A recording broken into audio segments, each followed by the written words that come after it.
बुद्ध के एक विचार है कि जब आप किसी चीज का अति कर देते हैं ना तो उसका अंत होता है। इसलिए बुद्ध ने हमेशा मध्य मार्ग की बात बताई है। सोचिए, लगता है बीजेपी सरकार में सब कुछ अति हो रहा है। मध्य प्रदेश से एक खबर आ रही है, एक बीजेपी का नेता शरेआम वीडियो में कह रहा है कि मैंने रेप किया है, मेरा क्या बिगाड़ लोगे, सब कुछ मेरे हाथ में है। सेंगर वाला मामला तूल पकड़ते जा रहा है। चुनावी जीत, सोचिए 75 साल कांग्रेस रही है, उसको भी सत्ता से जाना पड़ा और उसका भी अतीत पीछा नहीं छोड़ रहा है।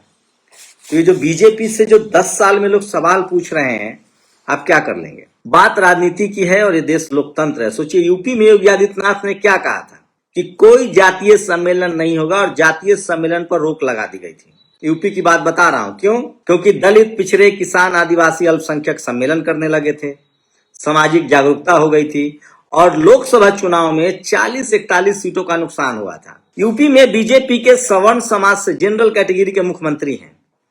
वहां जिस तरह से 69,000 शिक्षक भर्ती का मामला हो या कोई ऐसी वैकेंसी नहीं आ रही है, आज अखिलेश यादव ने भी ट्वीट किया है, कोई ऐसी वैकेंसी नहीं आ रही है जहां बेईमानी न हो सीटों की।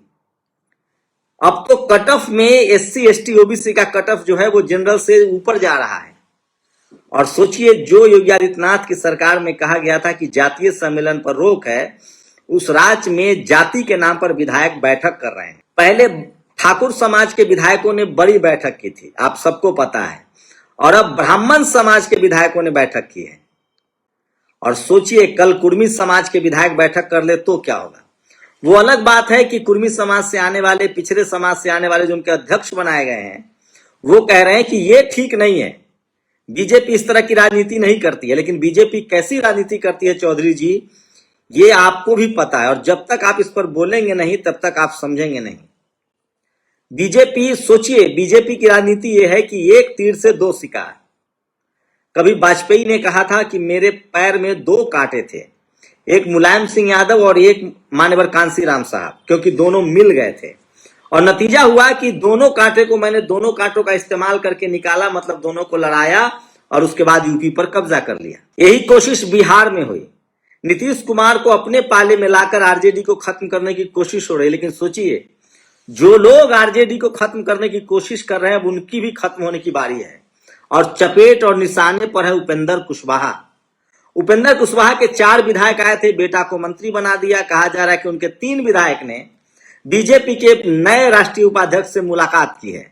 उसके बाद जो नई बड़ी खबर है वो सुनिए। कहा जा रहा है कि जिस वजह से सासाराम का लोकसभा चुनाव उपेंद्र कुशवाहा हारे थे, पवन सिंह को राज्यसभा भेजा जा सकता है बीजेपी कोटा से उपेंद्र कुशवाहा की जगह।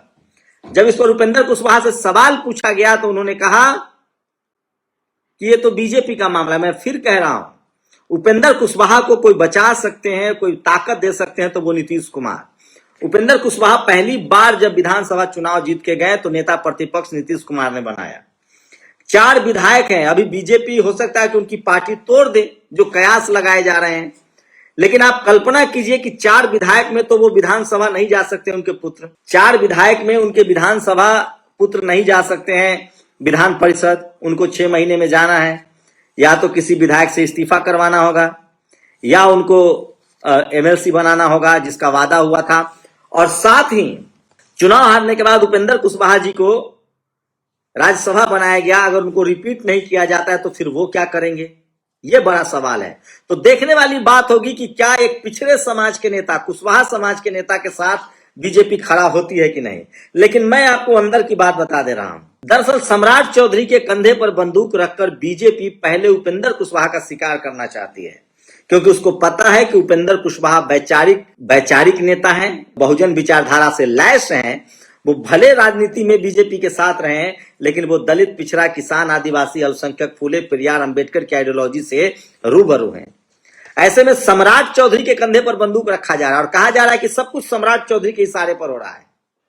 सम्राट चौधरी नहीं चाहते हैं कि कोई और कुशवाहा नेता इस तरह की बातें कही जा रही मजबूत हो, और उनके रास्ते में उपेंद्र कुशवाहा के बेटे आ रहे हैं। वो चाहते हैं कि वो मंत्री बन गए 6 महीने के लिए, आगे कंटिन्यू न कर पाए और उपेंद्र कुशवाहा राज्यसभा न जा पाए और उनके 3 विधायक टूट जाए। से कयास है, अटकलबाजी है। अगर ये हो जाता है तो तो माना जाएगा कि इसके पीछे सम्राट चौधरी नहीं है, उपेंद्र कुशवाहा के पीछे बीजेपी है। एक समय आएगा जब सम्राट चौधरी के साथ भी ऐसा हो सकता है। सोचिए, पहले बीजेपी ने वहां कोशिश की नित्यानंद राय को आगे करके कि सत्ता प्राप्त की जाए, नित्यानंद राय नहीं चल पाए। उसके बाद बीजेपी ने वहां कोशिश की जायसवाल साहब को आगे करके, वो भी नहीं हुआ। सम्राट चौधरी को उन्होंने आगे किया तो सफलता मिली। सोचिए, बीजेपी ने मंटू पटेल को मंत्री बनाया। ठीक चुनाव से पहले मंटू पटेल बड़े नेता हैं, सुलझे हुए नेता हैं, तीसरी बार चुनाव जीत कर आए हैं। चुनाव से 6 महीने पहले कुर्मियों का वोट लेना था तो मंत्री बना दिया। पता नहीं आगे मंत्री 5 साल की सरकार है, मंत्री बनाएंगे कि नहीं। जनक चमार को मंत्री बनाया गया, अब पता नहीं बनाएंगे कि नहीं। और सोचिए, बीजेपी ने 7 बार के सांसद चौधरी जी को यूपी का प्रदेश अध्यक्ष बनाया और 5 बार के विधायक नितिन नवीन साहब को अपना राष्ट्रीय उपाध्यक्ष बनाया। ये हालत है। तो मेरा क्या है, मेरी कोशिश होती है कि आपको विश्लेषण करके बताता रहूं। मैं दलित, पिछड़े, किसान, आदिवासी, अल्पसंख्यकों की बात करता हूं। पार्टी कोई भी हो, जहां बहुजनों के हित न सधे, जहां बहुजनों की अनदेखी हो, मैं उस पर बात करता रहता हूं। मैं फिर कह रहा हूं, अब तक बीजेपी ने किसी पिछड़े को अपना अध्यक्ष बनाने की हिम्मत नहीं दिखाई है, जबकि वो पिछड़े के कांधे पर राजनीति करती है। लेकिन यूपी में मामला उलट है। बिहार में अभी भी बीजेपी को लीड कर रहे हैं सम्राट चौधरी, नित्यानंद राय और जायसवाल साहब। अभी बीजेपी में बिहार के सबसे ताकतवर नेता हैं सम्राट चौधरी।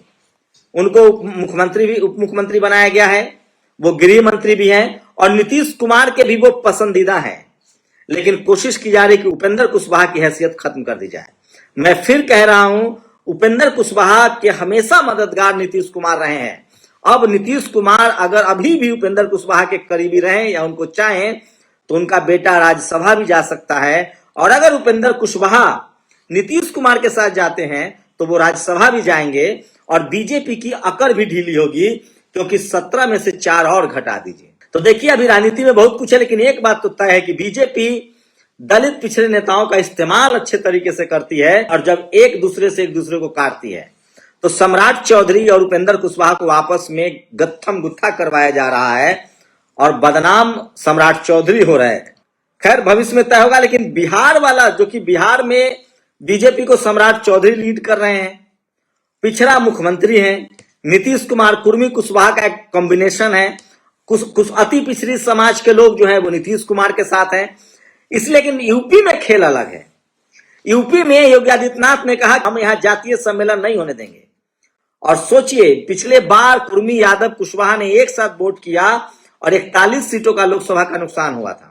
जनरल कैटेगरी से योगी आदित्यनाथ मुख्यमंत्री है और एक भी वैकेंसी नहीं आ रही है जिसमें सीटों की चोरी ना हो। और अब सोशल मीडिया का दौर है, बिहार में अभी भी वैकेंसी टाइम से आती है, सीटों की चोरी नहीं होती है। लेकिन यूपी में जिस तरह से जातिवाद, मनुवाद हावी है और दलित पिछड़ों का जिस तरह से सीटों की, नौकरियों की चोरी हो रही है, यह मामला बड़ा गंभीर है। और वहां योगी आदित्यनाथ जनरल कैटेगरी से हैं और वहां कुर्मी, यादव, कुशवाहा एक साथ आ रहा है। और यह बीजेपी के लिए बड़ा चैलेंज है। और इसी को तोड़ने के लिए कहा गया कि जातीय सम्मेलन नहीं करेंगे और बाद में कुर्मी समाज के, ओबीसी समाज के आदमी को अध्यक्ष बनाया गया। लेकिन मैं फिर कह रहा हूं, राजभर हो या निषाद हो, ये सब सामाजिक न्याय के लोग हैं। अनुप्रिया पटेल हो, ये भी सामाजिक न्याय के लोग हैं। और मुझे लगता है कि यूपी में बीजेपी के लिए मुश्किलें बढ़ेंगी। और अखिलेश यादव और मायावती जी अगर एक साथ आ जाते हैं तो सोने पर सुहागा, और नहीं भी आते हैं तो दलित पिछड़ों की इतनी हकमारी हो रही है कि वो एक तरफा वोट तो करेंगे। वो किधर जाएंगे ये आने वाला समय तय होगा। लेकिन एक बात है कि बीजेपी की मुश्किलें बढ़ने वाली है। और सोचिए, जिस बीजेपी ने वहां जातीय सम्मेलन पर रोक लगा दिया, उसके जाति के विधायक सम्मेलन कर रहे हैं। पहले ठाकुर समाज के विधायक मिले थे, फिर अब ब्राह्मण समाज के विधायक मिले। काश दलित पिछड़े विधायक भी एक बैठक कर लेते तो ये सबसे बड़ी खबर है। लेकिन मैं फिर कह रहा हूं, जो बिहार में हुआ वो यूपी में हो जाए यह संभव है, क्योंकि यूपी में कुर्मी, यादव, कुशवाहा, निषाद, राजभर, पासी, रविदास समाज के लोग सब शिकार हो रहे हैं, क्योंकि उनकी नौकरियां जा रही है। और ये सब योगी आदित्यनाथ के काबू से बाहर की चीजें हैं। यूपी में आरएसएस हावी है, जातिवाद, मनुवाद हावी है और ये सब रोक पाना उनसे असंभव हो रहा है और इसका नतीजा आपको विधानसभा चुनाव पर पड़ेगा। अब आते हैं एक दूसरी खबर पर। धीरेन्द्र शास्त्री नाम तो सुना ही होगा, बीजेपी के दुलरुआ हैं। बीजेपी को लगता है कि यही चुनाव जिता रहे हैं और मैं दावे के साथ कह सकता हूं कि बीजेपी को धीरेन्द्र शास्त्री चुनाव हराएंगे। ऐसा भी नहीं हो सकता है कि आप SC ST OBC का वोट ले ले और उनके नेताओं को देशद्रोही भी कह दें। कुर्मी समाज से आने वाले, बघेल समाज से आने वाले छत्तीसगढ़ के पूर्व मुख्यमंत्री ने सवाल पूछ दिया। आदिवासी मुख्यमंत्री हैं, उनका चार्टर प्लेन लेके धीरेन्द्र शास्त्री को घुमाया जा रहा है। वो तो बघेल साहब ने मुख्यमंत्री रहते हुए इस खेल को नहीं समझ पाया था। उन्होंने भी वो सब किया जो आज बीजेपी कर रही है। काश उन्होंने अपने पिता की बात मान ली होती और सामाजिक न्याय के झंडा को बुलंद किया होता तो ये दिन न देखने पड़ते। और अब सोचिए, जिस धर्म की राजनीति की नैया पर वो सवार होकर चुनाव जीतना चाहते थे, चुनाव तो नहीं जीत पाए, लेकिन वही एक धार्मिक साधु धीरेन्द्र शास्त्री कह रहा है कि छत्तीसगढ़ के पूर्व मुख्यमंत्री, बहुजन समाज से आने वाले, कुर्मी समाज से आने वाले बघेल साहब को देश छोड़कर भाग जाना चाहिए, इनको देश छोड़ देना चाहिए। सोचिए, यह धीरेन्द्र शास्त्री का बयान है, ये मैं नहीं कह रहा हूं। तो सोचिए, भूपेश बघेल को देश छोड़ने के लिए कह रहे हैं धीरेन्द्र शास्त्री। जिस दलित पिछड़े के दम पर ये लोग धर्म के धंधे में बने हुए हैं, जिनके चढ़ावा से ये मालामाल हो रहे हैं, उन्हीं के नेताओं को देश छोड़ने के लिए कह रहे हैं। आप सोचिए कहां तक हिमाकत कर रहे हैं। ये बात तो प्रधानमंत्री नहीं कह सकते हैं कि आप भूपेश बघेल देश छोड़ दीजिए। ये बात अमित शाह नहीं कह सकते हैं, योगी आदित्यनाथ नहीं कह सकते हैं, ये बात तो बीजेपी के अध्यक्ष नितिन नवीन नहीं कह सकते हैं, लेकिन धीरेन्द्र शास्त्री कह रहे हैं कि देश छोड़ दीजिए। इसकी वजह यह है कि बहुजन समाज के लोग राजनीतिक रूप से इस खेल को समझ नहीं रहे हैं।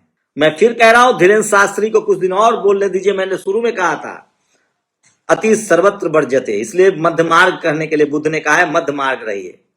मुझे लगता है कि ये बीजेपी के जो बाबा लोग हैं ना, और RSS के बाबा जो लोग हैं, ये अति कर रहे हैं। कभी यादव को कथा बांचने पर मार रहे हैं, कभी कुशवाहा को मार रहे हैं, कभी साहू समाज की बेटी को कह रहे हैं कि कथा नहीं कर सकती हो, कभी मध्य प्रदेश में पटेल समाज की बेटी को कह रहे हैं कथा नहीं कर सकते हैं। और अब तो मध्य प्रदेश में बाबा साहब का पुतला जलाया जा रहा है। और सोचिए देश की हालत क्या कर दी है। जिन लोगों को यह चिंता है कि बांग्लादेश में दलित की, हिंदू की हत्या हो रही है, वो अपने ही देश के नागरिकों को मार रहे हैं। देहरादून में त्रिपुरा के छात्र एंजल चकमा, ये आदिवासी छात्र, सोचिए उम्र 17 साल, को चाकुओं से गोद कर हत्या कर दी गई।